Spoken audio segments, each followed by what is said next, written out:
On the most important day of my son's life, I didn't wear anything fancy. I didn't say anything out loud. I didn't cry in public, but I felt everything. Every sacrifice, every silent prayer, every late night worry came rushing back. This isn't just a story about a mother. It's about what love looks like when it doesn't need applause to exist.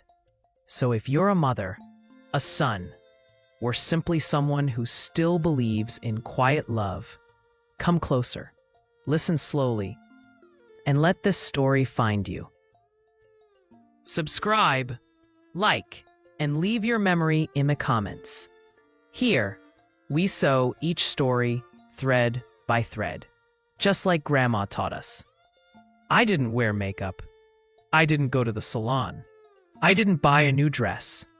And even so, I felt like the most important woman in the world. Because on the most important day of my son's life, he looked at me with a shine in his eyes and said, "I want you there, Mom." It wasn't for anything extraordinary. It wasn't for a tribute. It wasn't for any award. He just wanted me to be there, in the audience, in the chair, in his eyes, and I was. He was nervous. He asked if the shirt looked good, if the pants weren't too long, if his hair was in place, and I helped, just like I always have, in silence, with my hands, with the patience of someone who has spent a lifetime adjusting hems and drying tears. I didn't speak much, but I was there. In his breath, in his look, in every step, when he entered that hall and was greeted with applause. My heart exploded inside my chest. No one saw. No one noticed. But I felt the weight of all the days that brought us there. The lunchboxes, the fevers, the rides, the worry, the exams, the advice, the arguments, the reconciliations. A lifetime packed inside that suit, inside that smile, inside that boy who now walked with the shoulders of a man. I didn't post it on social media. I didn't take many pictures. I didn't record it all, but I memorized every second, every word, every hug, every smile. Because on the most important day of my son's life, what he needed wasn't a new outfit. It wasn't a perfect speech. It wasn't a party full of people. He just needed to know that I would be there, always. I didn't want to be a perfect mother.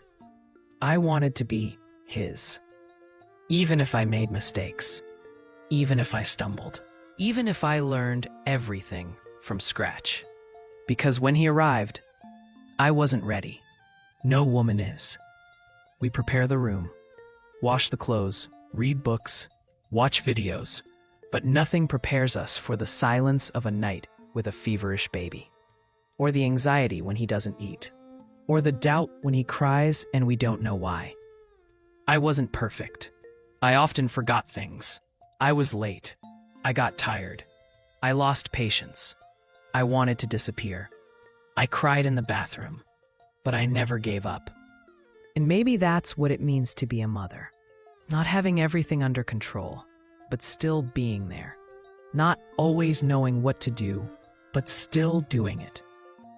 I looked into his eyes and knew I was his, and that I would be, even if he didn't understand, even if he was angry, even if he preferred someone else. Because that's how love is. It doesn't ask for permission. It doesn't ask for anything in return. It just stays. Even when he grows up and thinks he doesn't need me anymore. Even when he says he'll be fine on his own. Even when he walks away. Even when he forgets. I'll still be here. With the same heart. With the same hands. with the same love, because I didn't want to be a perfect mother. I wanted to be his. He will never know, and that's okay. He will never know how much I held back, how many times I wanted to scream and stayed silent, how many nights I didn't sleep so he could rest, how many invitations I declined, how many dreams I postponed. He will never know how many clothes I didn't buy so I could buy his, how many times I sat on the edge of the bed and cried quietly just so he wouldn't hear. He will never know that I was afraid of not getting it right, afraid of missing something, of not being enough. He will never know that I doubted myself, that I judged myself harshly, that I demanded too much from myself, that I was tired, that I was overwhelmed, that I sometimes wanted to run away. He will never know that I gave up a career, a promotion, a plan. He will never know that while he was growing, I was reinventing myself every day, without applause, without bonus, without a break. And that's okay, because I didn't do it so he would know. I did it so he would live, so he would be okay, so he would be happy. He will never know everything I gave up, but one day, if he has children, maybe he'll understand what can't be explained. Maybe he'll look at them the way I look at him, and then, even without knowing, he'll carry me inside him. I don't want him to be a great man. I want him to be a good one. May he be kind to people. May he not look down on anyone. May he treat others with respect. May he give up a seat, offer a glass of water, look into someone's eyes. I don't want him to step on anyone to get ahead. I want him to help others walk too. I don't want him to win at any cost. I want him to learn to lose, and even so, keep trying. I don't want him to have a full bank account if it means having an empty heart. I want him to have enough to live with dignity, enough to sleep in peace, enough to take care of his own. I don't want him to impress others.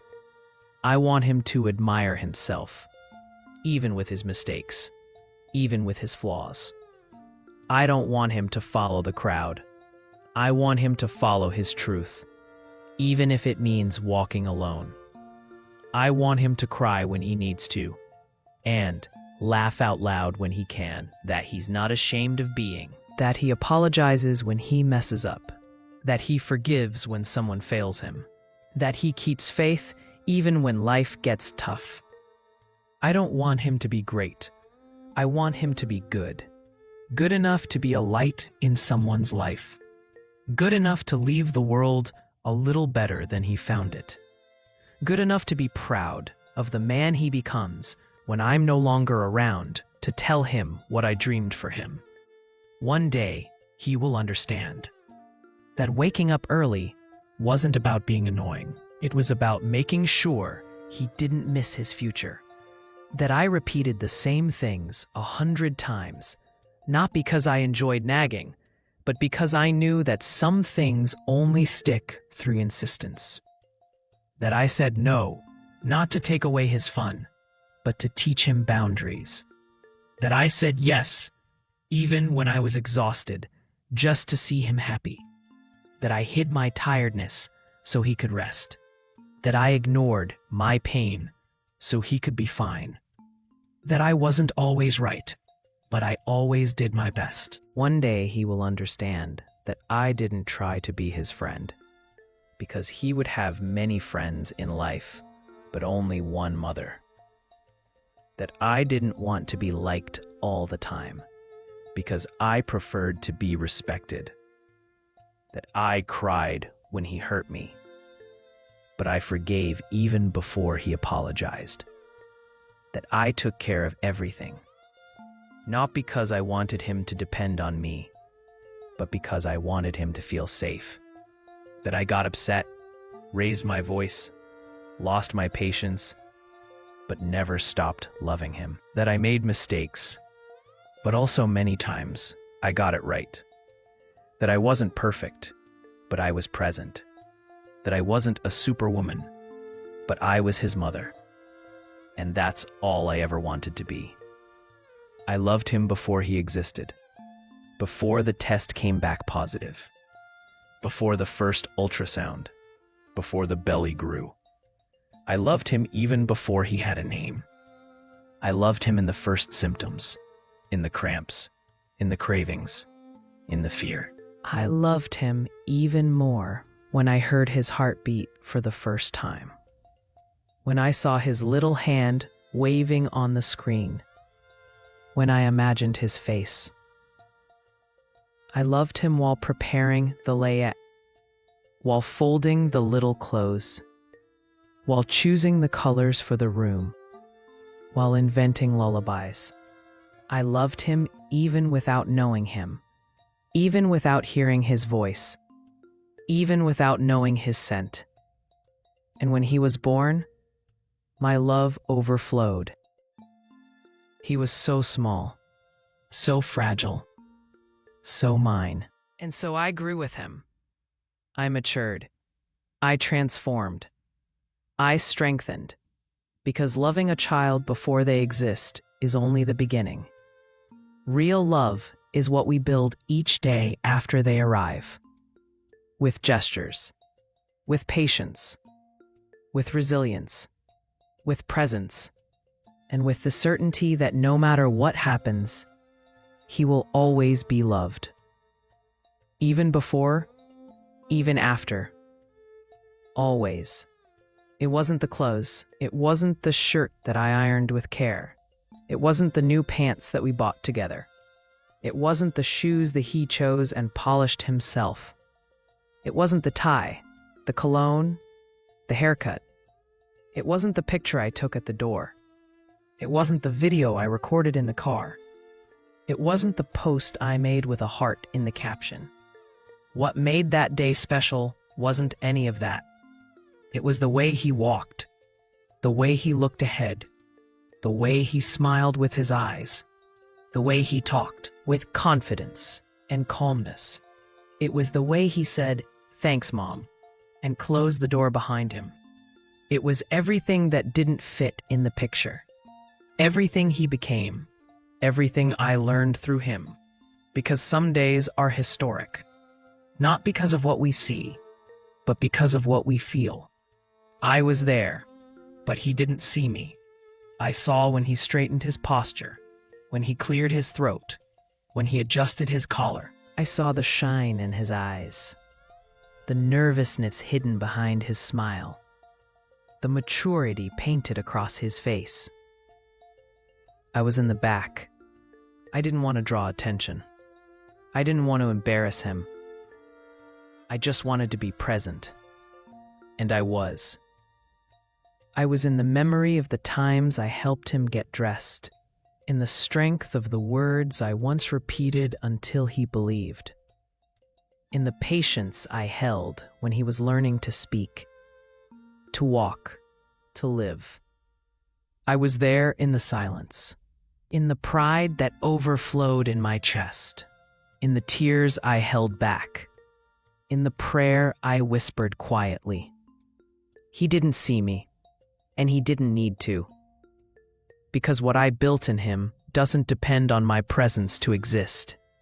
It's already part of who he is, of how he treats people, of how he enters and leaves a room, of how he respects himself and others. I was there. And I will always be. Even when he doesn't see me. Even when he forgets. Even when I'm no longer here. I will still be. He didn't see me. But everything he is today carries pieces of me. And that is enough. If this story touched a part of you, share it. Because somewhere out there, Someone still needs to hear that they did their best. And if you want to feel the warmth of another memory, our next story will bring back the smell of warm bread and the kind of silence only grandmothers know how to keep. Subscribe, because here, every memory is a seed, and we plant them one word at a time. I learned to let go the day I stopped asking if he had eaten. The day I didn't call to check what time he'd be back. The day I respected his silence and didn't insist on knowing more than he wanted to tell me. I learned to let go when I realized I had already done everything I could. When I saw that he could take care of himself, that he knew how to choose, that he, even if he didn't always want to return, letting go wasn't giving up. It wasn't neglect. It wasn't coldness. It was just maturity. Because a mother who loves doesn't hold. She guides. She supports. She stays close without getting in the way. I learned to let go when I saw him growing, not just in height, but in thought, in values, in dreams. I learned to let go, but I never stopped watching from afar, celebrating in silence, praying in secret. Because even if he doesn't see me, my heart still carries the map that always leads to him. No one saw me cry, not even him. I held it in, not because I wasn't feeling, but because everything I was feeling didn't fit into words. That day, when I saw him standing there, so certain, so calm, so grown up, wasn't perfect. I saw flashes of all the other days, the feverish nights, the scraped knees, the bedtime stories, the laughs and fights, the slammed doors, the whispered prayers, the hope that never left my chest. That day, when he didn't look back, when he went straight ahead, when he smiled without needing me to be near, I cried, but only inside, because I finally understood that everything I ever did, everything I ever said, everything I ever gave him, wasn't to keep him close. It was to prepare him to fly.